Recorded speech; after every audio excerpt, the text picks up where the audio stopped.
আসলে সারা বিশ্বব্যাপী যে একটা প্রতিষ্ঠান মানুষের দেশাল অবশ্যই টঙ্গীর ময়দানে করবে ডিসেম্বরের 20 থেকে 24 তারিখ কোথায় জমা দিয়েছিলেন এর আগে এগুলা মানে নলেজে নিয়েই সভাগুলো হয়।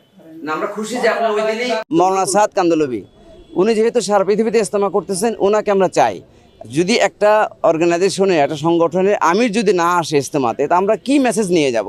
আমরা সারা পৃথিবীতে নিজের হেদায়েতের জন্য সারা মানুষের হেদায়েতের জন্য যেতে চাই, তো সারা বিশ্বের আমির সাহেবকে আমরা আমাদের ইজতেমাতে চাই।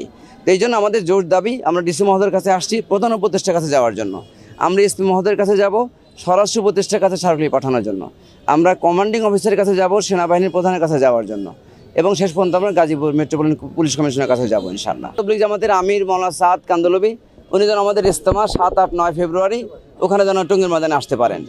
আর দ্বিতীয় হচ্ছে যে আমাদের 5 দিনের জোর আমরা টঙ্গীর ময়দানে করবো ইনশাআল্লাহ 20 থেকে 24শে ডিসেম্বর এটা আমরা টঙ্গীর ময়দানে করব।